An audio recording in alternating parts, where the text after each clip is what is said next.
to the Yeah. place. So no one can do the Chris Hughes flavor. They have their own flavor of what they believe and what they teach and how they teach it and from their experience and all that. So never think that the marketplace is oversaturated, because in health and wellness, it certainly is.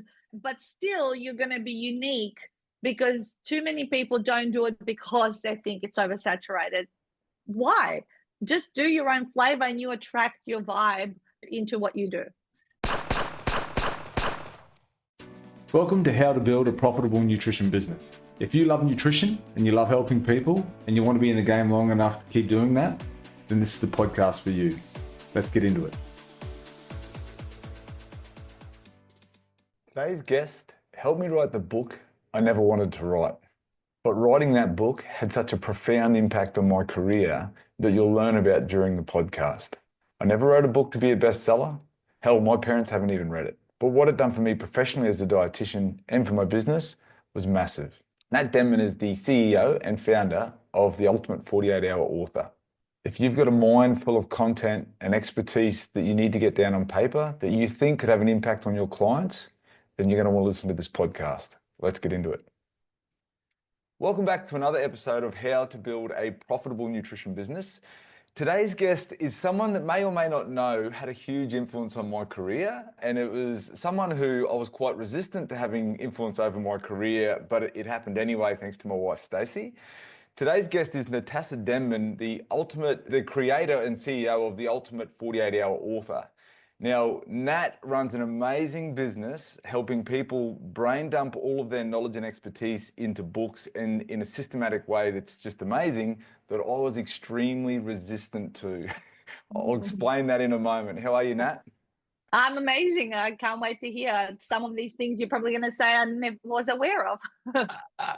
Okay, so we'll rewind to when Stacey and I started our business, Seeking Nutrition. This is like 2017, I think, a couple of years into the business. And Stacey's a massive fan of you. I think she'd been to a couple of your live events. A mutual friend had been through your program, and Stacey was like, you need to write a book. And I'm like, who the hell am I to write a book? I'm not writing a book. So complete imposter syndrome. And she kept mentioning it for months and months and months. And then she signed me up to it. And Yeah. I didn't know. So I was like, what? No, I'm not writing a book. And then there was this whole thing. And anyway, we went through the process and I wrote the book, but obviously your system for writing the book was absolutely amazing. It allowed me to brain dump. And now I'm really so thankful because of everything that has come from the book. But just that pressure of running a business, we had a young family, and then writing a book, I'm thinking, I can't write a book. Who's got time for that? Yeah. And so, yeah, behind the scenes, it was a little bit tense at home for a while on that, but the process was amazing. And it's really, it's one of the highlights of my career as a dietitian is writing a book. And I really owe all of that to you. So thank you. Oh, thank you so much. I feel like it was such a while back, I think 8 or 9 years now. And it's good to see. I love the stories that I see when time has passed and some of the things that have happened. Sometimes you don't immediately see the impact and the growth, but I love catching up with authors after such a long time.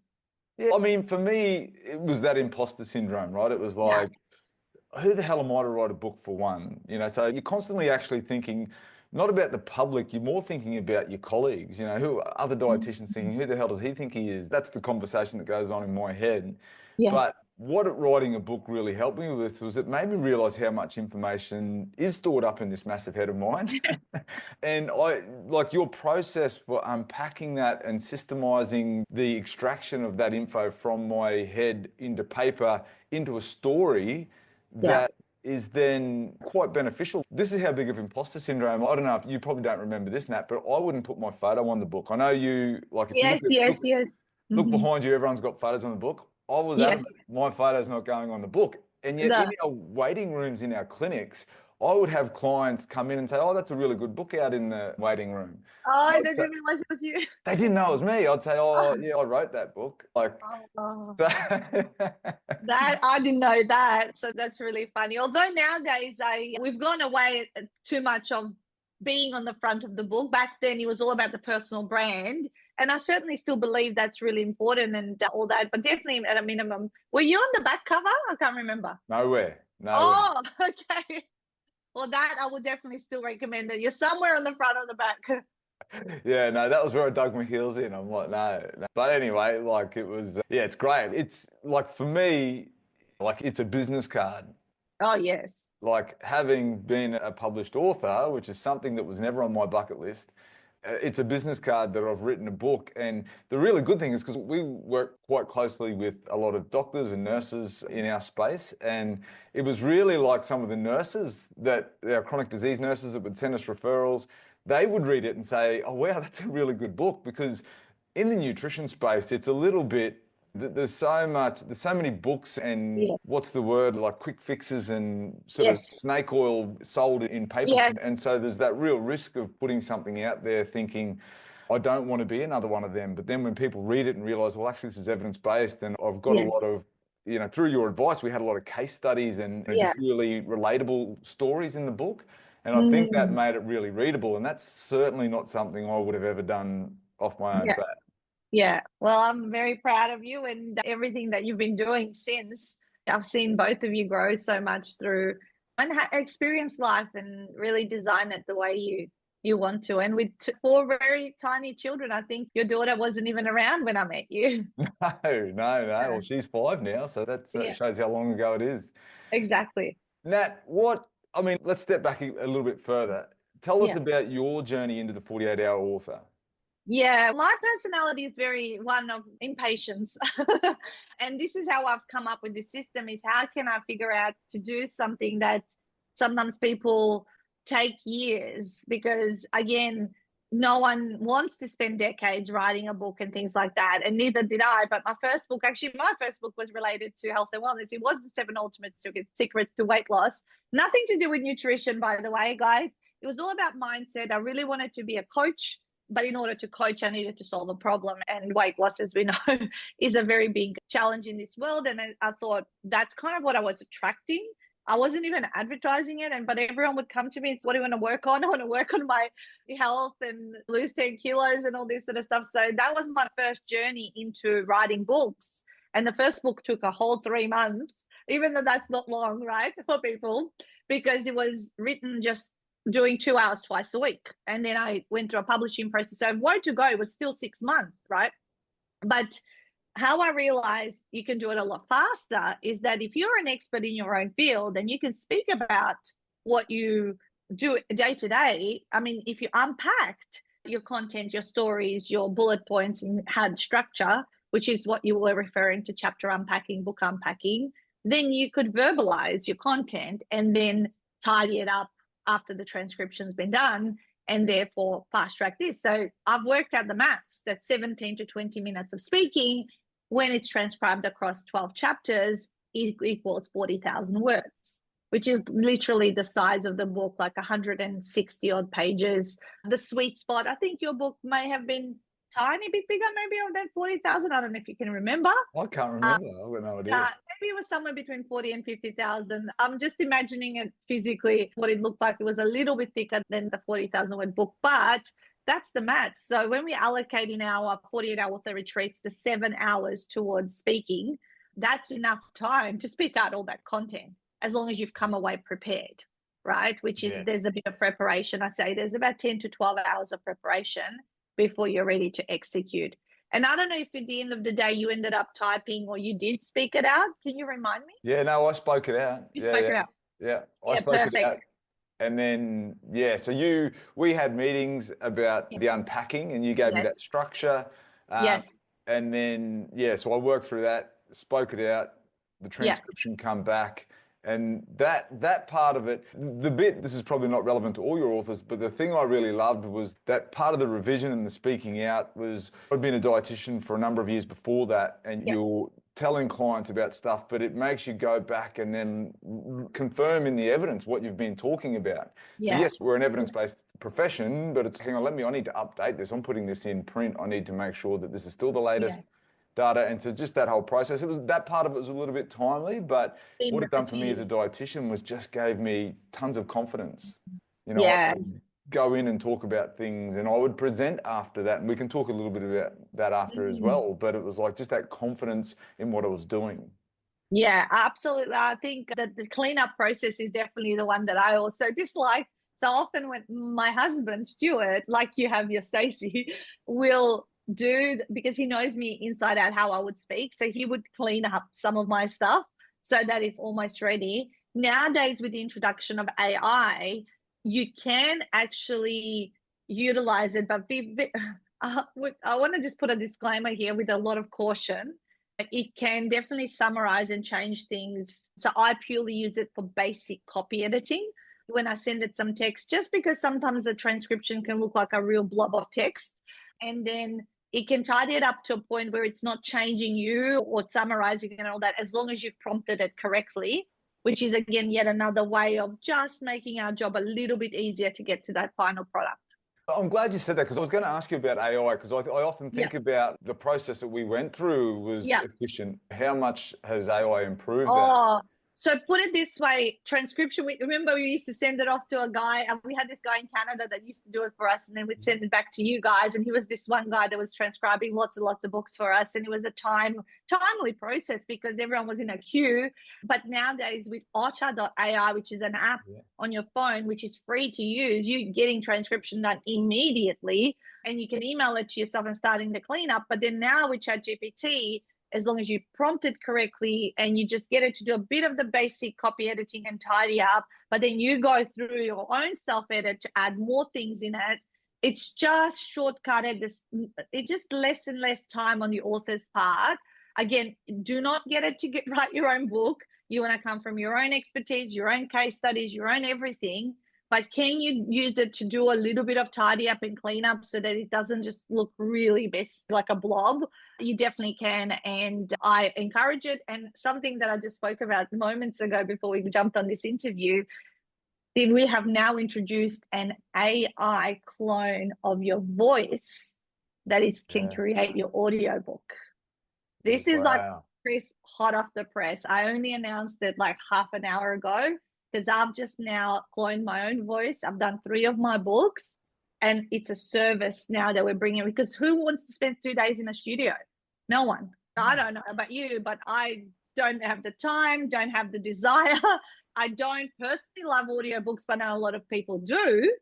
And if I can have my book now as paperback, ebook, and audiobook, and I'm selling all 3 versions on our website, that's just a whole other game changer again. Well, I've often toyed with, because mine's not in audio format, and I actually haven't read a book in probably a decade. I've only listened to books, because with traveling and kids and whatever else, I never find myself sitting there, but I'm often in the car, so that's when I listen to a book.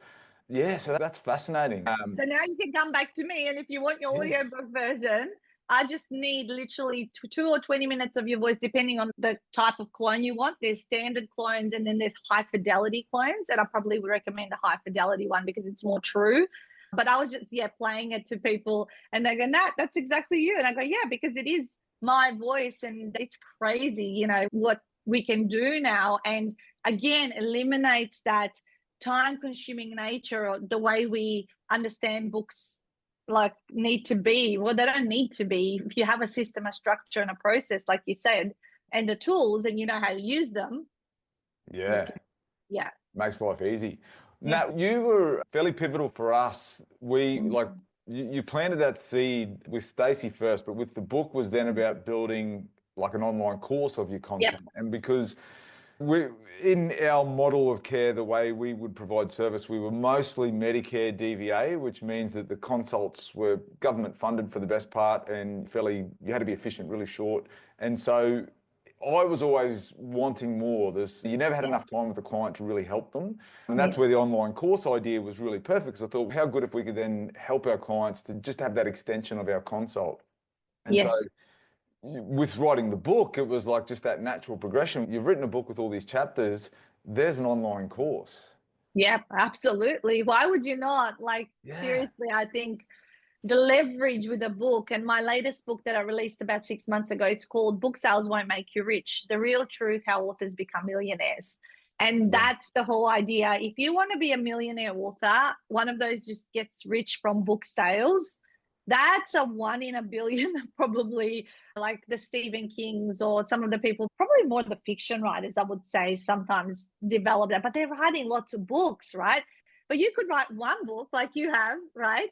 and turn it into an online course, turn it into a lucrative, build your credibility for your business. Then eventually with your business, I don't know, you guys did sell the business, didn't you? We did, yeah. So we Yeah. did, and the course was quite useful when we had the business. Right. And when we sold the business, we kind of shut the course. We were actually Yeah. burnt out for a while just from the business, but Yeah.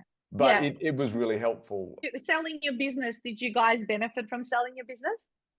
Yeah, we did. It probably wasn't as clean and it was a little bit messy in the end, but Yeah. that's a whole nother podcast. But Yeah. we benefited in that our mental health, we were just at a point in our life where we were over it and we had young family and elderly parents and we were just like, we wanted to travel. And that's when we And you decided to did. travel.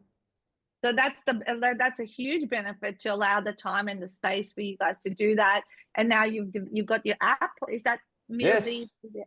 So Yes. all of these ideas about content development probably were the seed from developing the content for your book and all that sort of stuff. It was, yeah, absolutely, Nat. And what it was, I think the book was the line in the sand for me because it was like, hang on a sec, I can do this. I can do that. Whereas Stacey's the entrepreneur in our relationship and she's got that thinking and has dragged me along with her. Like I was probably just going to follow the path of, I'm a dietitian. I just see clients back to back like this. Time for money. Yeah, this is what I do. So it's like writing a book was something that she dragged me into, and then that opened up my mind, thinking, "Hang on, what else can we do?" And that's when you really start to explore and innovate. So yeah, it was great.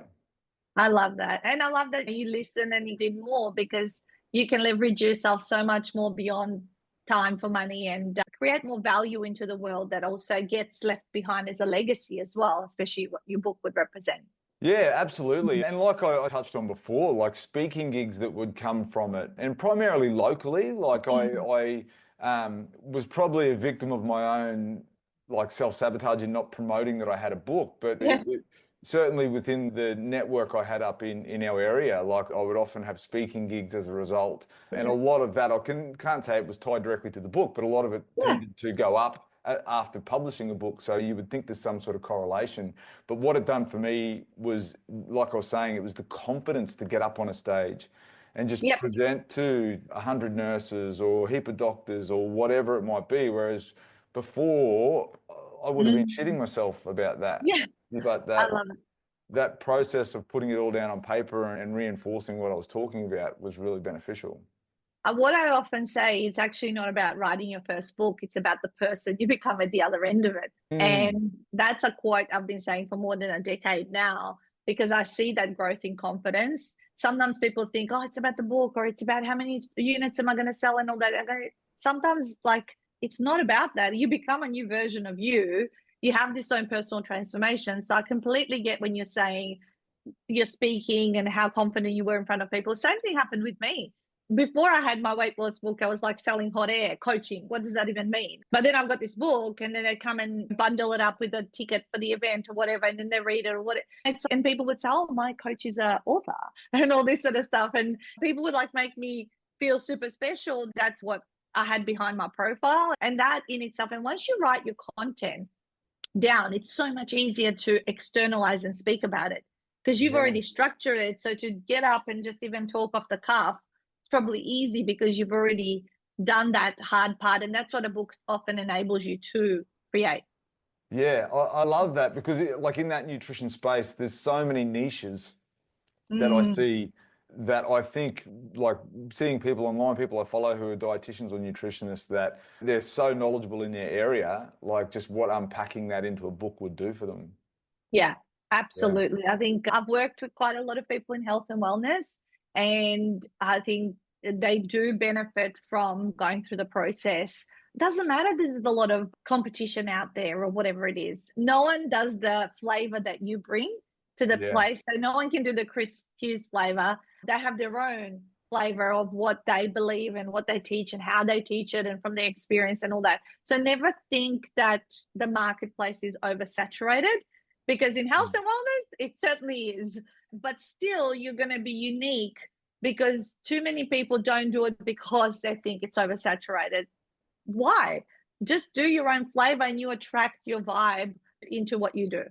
Yeah, look, and for me, that was never an issue because I was never doing a book to make money. And it's funny, I had mates that said, oh, you're hoping to be a bestseller. And I'm like, I actually don't really care if I never sell a book. Yeah. It's not, I think as part of our thing, you get 1,000 books we had, and we got rid of all of them, no problem. So it's Yeah. like that actually paid for the program and whatever else. So Yeah. it was, but for me, it was actually, yeah, I never ever thought about the total number of sales. It wasn't about selling the book, it was about Yeah. having a book. Exactly. And that mindset is so much more relaxing. When someone puts that pressure on themselves to go, oh, but I'll need to sell this and I'll need to make this much money, the focus is completely in the wrong spot. Same thing when I was writing my first one before it came out. I remember a lady at a networking event said, oh, yeah, many people self-publish, but don't hold your breath kind of thing.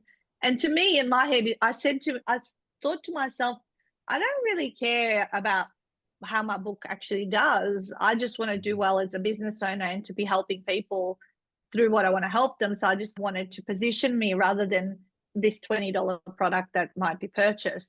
And so similar mindset. And as a result, I got speaking gigs. From those speaking gigs, those clients came in, paying clients and all that sort of stuff. And then I couldn't care. That's why sometimes when people ask me how many books have you sold, I go, really? I don't know. I really don't know. I know my main book, Ultimate 48-Hour Author, I sell lots all the time, probably 500 to 1,000 a year get moved around because I'll do a lot of events and people buy them at the events and at the speaking gigs. And I know I'm always ordering that one the most because that's my main book, but I don't count that. To me, it's just a supportive structure and something that can help people who may not be able to afford to work with me at other levels. Yeah, that's right. And I was similar in that rather than a lead magnet, which it was in a way, but for me, it was more an extension of our consult. I could give it to a client and say, yeah, look, just have a look at chapter 3. This is sort of reinforces what we're talking about here today.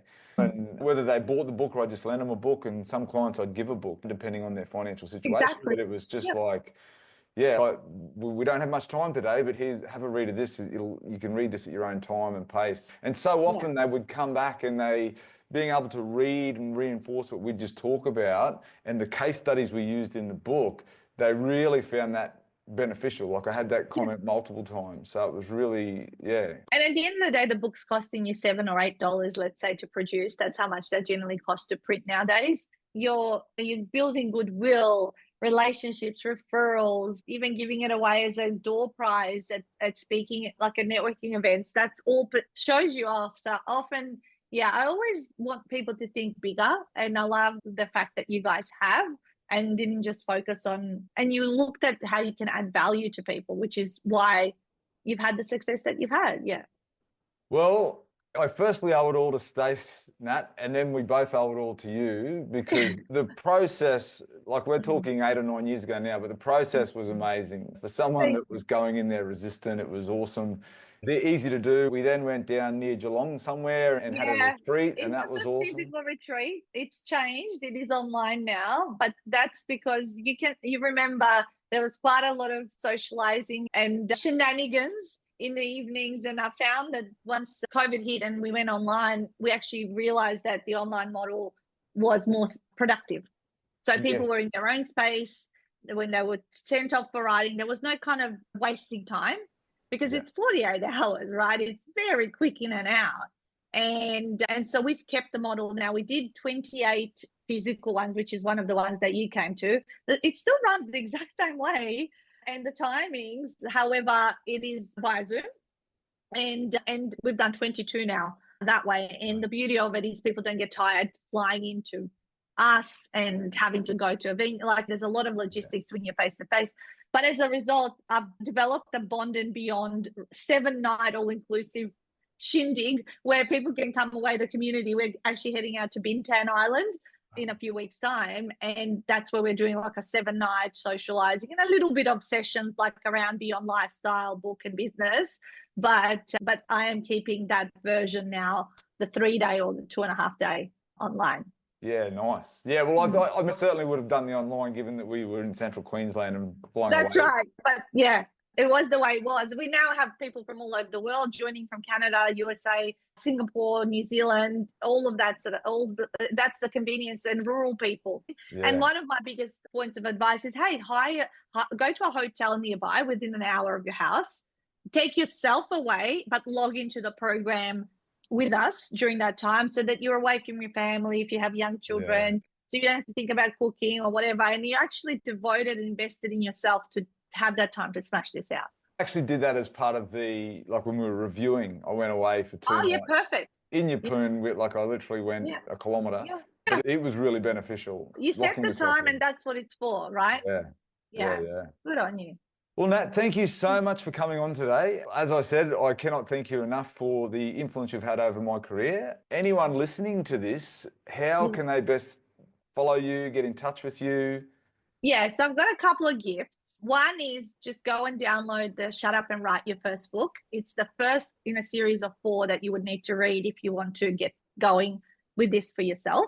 And I'm sure in your credits, wherever, they'll pop the link there. Our main website is just simplewriterbook.com.au. And if you go onto the events tab, guys, we're always either doing an online or an in-person event. If you're in a major city, you can see where they're happening next. There's usually about 35 of them a year. And we've been doing this for 12 years. So the event that Stacey came to back then, it was like in Brisbane, and it was one of those events. And they've evolved, and obviously with everything that's changed, we keep updating the information in them. But it's a wonderful 4-hour event. It's also free. Come along and meet me in person, or come to the next live, but via Zoom, because we've got a few options of those as well. And we can see if we can help you become the next version of you. Amazing. Thank you, Nat. Yes, I think Stacey might have gone to a couple of your events. Yeah. She actually flew down to Melbourne once for a planning day, I think, that we did. Like for the day, and then flew back home. It was like a 9 to 5 day at my home. That's when we just got this house where I'm at now. It's funny. We have a big history, and I absolutely love that, because that's what my biggest values are. When people come in my life, they're not here just for the 3 or 4 months that would take to bring out because the publishing does take 3 months, a month in editing, month in layout, month in print production. I see my people, and it was lovely. Yesterday I was in Canberra, and people I haven't seen for 5 years, they're coming and helping me, and it's really cool. Well, look, from all my dealings with you, Nat, you're easily one of the most authentic, lovely people. There's 2 people that would potentially end my marriage, Stacey leaving me for. One's Jamie Oliver. She would leave me for Jamie Oliver, and you're the other one, I reckon. She's a massive fan. Thank you so much. I appreciate that. I love you guys too. All right, Nat, thanks for your time. Thank you, guys.